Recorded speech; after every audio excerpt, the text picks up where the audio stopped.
বকেয়া বেতনের দাবিতে গাজীপুরের টঙ্গীতে একটি পোশাক কারখানায় শ্রমিকরা ঢাকা ময়মনসিংহ মহাসড়ক অবরোধ করে বিক্ষোভ করছে। সকাল 7টা থেকে টঙ্গীর হোসেন মার্কেট এলাকার বিএসআইএস নামক কারখানার শ্রমিকরা মহাসড়ক অবরোধ করে বিক্ষোভ করছে। এতে মহাসড়কে দীর্ঘ যানজটের তৈরি হওয়ায় দুর্ভোগে পড়েছে যাত্রীরা। এদিকে বিভিন্ন দাবিতে গাজীপুরের কালিয়াকৈর উপজেলার মৌচাকে গ্লোবাল লিমিটেড কারখানার শ্রমিকরা আধা ঘন্টা ঢাকা টাঙ্গাইল মহাসড়ক অবরোধ করে রাখে। পরে পুলিশ ও যৌথ বাহিনীর সদস্যরা ঘটনাস্থলে এসে শ্রমিকদের সড়ক থেকে সরিয়ে দেয়। এতে যানবাহন চলাচল স্বাভাবিক হয়।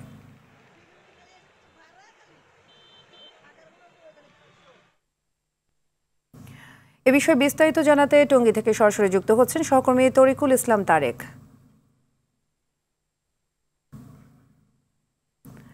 তারেক, শ্রমিকদের অবরোধের বিষয়ে সবশেষ কি তথ্য আছে আপনার কাছে জানাবেন?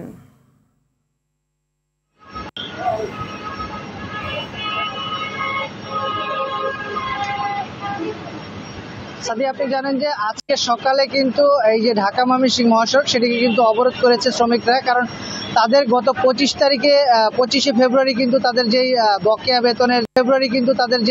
বকেয়া বেতনের যেই দাবিতে সেটি পূরণ করার কথা ছিল এবং আজ সকাল 7টা থেকে কিন্তু প্রায় 3 ঘন্টারও অধিক সময় কিন্তু এই ঢাকা ময়মনসিংহ মহাসড়ক অবরোধ থাকে। এতে করে কিন্তু এই সড়কে চলাচল যত যাত্রী রয়েছে, যাত্রী এবং যানবাহন শ্রমিকরা যারা রয়েছে তাদের সকলে কিন্তু প্রচন্ড ভোগান্তি পোহাতে হয়েছে। এবং এই মহাসড়ক অবরোধের কারণে কিন্তু মহাসড়কের দুই পাশে কিন্তু প্রায় কয়েক কিলোমিটার এলাকা জুড়ে কিন্তু যানজটের সৃষ্টি হয়েছে। এতে করে কিন্তু যাত্রী এবং চালকদের ভোগান্তির সৃষ্টি হয়েছে এবং এতে করে কিন্তু এই যে গাজীপুরে যে শ্রমিক অসন্তোষ এটি কিন্তু প্রায়শই দেখা যায় এবং ঈদ এলেই কিন্তু এটি বেশি লক্ষ্য করা যায়। তবে এবার কিন্তু আমরা দেখতে পাচ্ছি তুলনামূলক অনেকটা কম থাকলেও কিন্তু দু একটি বিচ্ছিন্ন ঘটনা ছাড়া কিন্তু সব জায়গায় স্বাভাবিক রয়েছে। এছাড়াও এতে তবে আমরা সকালেই কিন্তু আমরা এই যে ইন্ডাস্ট্রিয়াল পুলিশের যে পরিদর্শক ইসমাইল হোসেন তার সাথে কথা বলেছি। তিনি আমাদের জানিয়েছেন যে তারা